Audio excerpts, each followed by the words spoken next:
Hey everybody, it's Civilla I Love, and I'm back after a bit of a hiatus. Been doing a lot of stuff, and there's a lot of things going on. And one of the things that's happened a lot for me in the last 14 months is the loss of 5 different near and dear friends. And so, what I want to talk about today in regards to grief and loss, and on this channel, we're learning to live and learn to get back to living and loving again after a major life altering loss, such as losing a friend or multiple friends in this case. And there is so many issues that are wrapped up around losing a friend. We're not even sure sometimes where we stand. I mean, we're not a close member of the family. And if you're not one of those, you're definitely not getting a front seat row at the funeral services. And that's if there are any funeral services going on at all during COVID. Some people have major illnesses. No one gets to see them. Um, and so it's kind of like dying alone for a lot of folks. And we don't get to connect. When my friend Jimmy died last year, I couldn't go to the hospital to see him. Thank God we have telephones. But in all of these different types of losses that I've particularly had, it made me think about all of my viewers out there. Because one of my clients asked me, he said, Sevilla, do you think that you grieve differently than other people because you're a grief and loss specialist? Do you do it differently? And I had to really think about that for a while. I think one of the things that I do have a different perspective on is the life of the soul and how that is truly our reality. I remember stories of a great-great-grandmother who came over during the potato famine from Ireland, and her whole family got together and put every penny they had to send this 14, 15-year-old girl on a ship alone across the Atlantic in order to marry some American stranger and set up a pioneering home in Montana.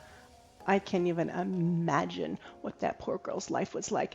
And as she left, I had this vision when somebody dies.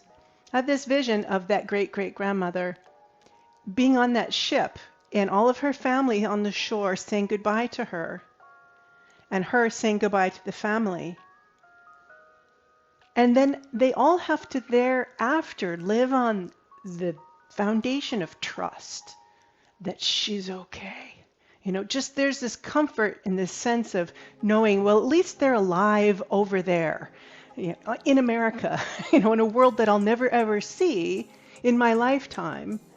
But I know that they're okay. They're thriving. They're going to have a family. You know, and honestly, a physical life, I'm probably worrying much less about them being on the spiritual side, because things are different there than they are here. Probably be more worried. But the point is that when somebody crosses over to the other side, I have a security that is deep within my bones because of the experiences that I have had in crossing over to the other side, even momentarily for a period of time. And those are other stories for another time. But one of the things that people are left with when they lose a friend is that they may not get that front row. They may not get the mention in the obituary. And they may have been 10 times closer to that person than the mentioned sister or brother in the obituary. They may know super secrets about them that their mom and dad will never find out, right? You had a special bond with that person, and it doesn't matter how many people that friend was also close to, how much history that person may have had with 50 other people. The point is, you had a friendship with them. And in that friendship, you created almost a separate entity of love, so to speak, between the two of you, a secret bonding that the two of you shared. Now, for example, I just lost a very dear friend just this last week, less than a week ago. She passed very suddenly at age 38, and her name was Nellie. And an amazing woman, and we used to make each other laugh, and she would always tease me, and she used to love it because I would call her Nels. She said, nobody ever calls me Nels. Why do you call me Nels? But she loved it because that was just between her and I, right? And she didn't have that with anyone else in that same way. But she did have people that knew her much longer, much more intimately than I ever had a chance to. But guess what? My friendship with Nellie mattered to me, and it mattered to her. Okay? I had another friend who died in her 80s. She knew thousands of people. She'd travel all over the world. She was known all over the world. But the friendship I had with her, the bond she and I shared, was unique to us. And I get to honor that. So if you're feeling like there's no place for you in the loss of a friend, or maybe that you shouldn't feel so bad because at least you're not their mom, or at least you're not their sister, or at least you're not their wife or their husband, or whatever it is you think are hurting worse than you, they may be, but that's aside the point. You can't take on their grief. You can only own your own. And in owning your own grief for that friend, for the friendship that existed between the two of you, no matter how long you knew each other, short or long, deep or shallow, you get to grieve it, and you get to acknowledge it for what it was. Now, if you have any kind of regrets around the friendship, like maybe you didn't call them, or you always meant to get with them on their birthday, or you're going to have that cup of coffee, whatever it was, maybe you had harsh words at your last meeting. It doesn't matter, because those last regrets weren't really what you were about with that person, was it?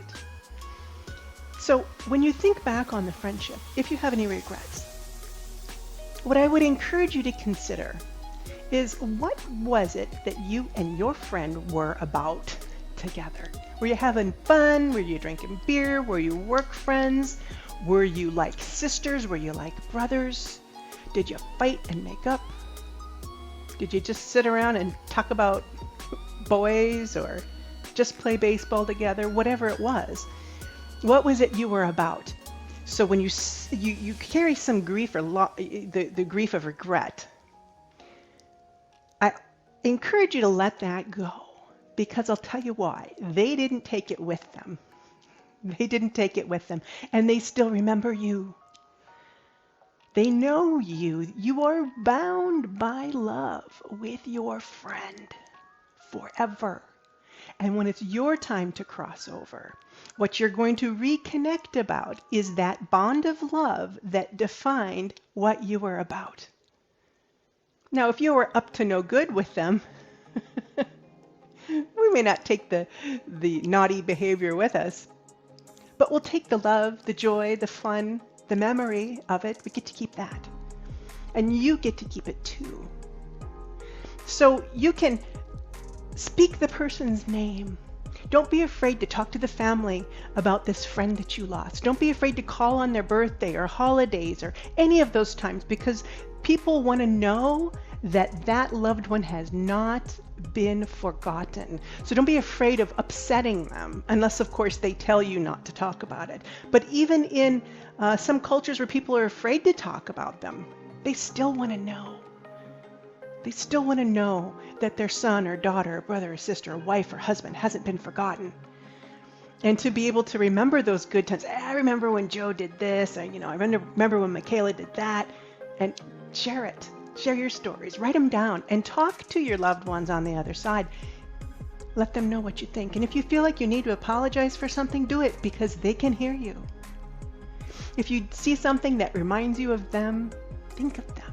Now, as the famous spiritual medium John Holland likes to say, when you are thinking of them on the other side, they're thinking of you too.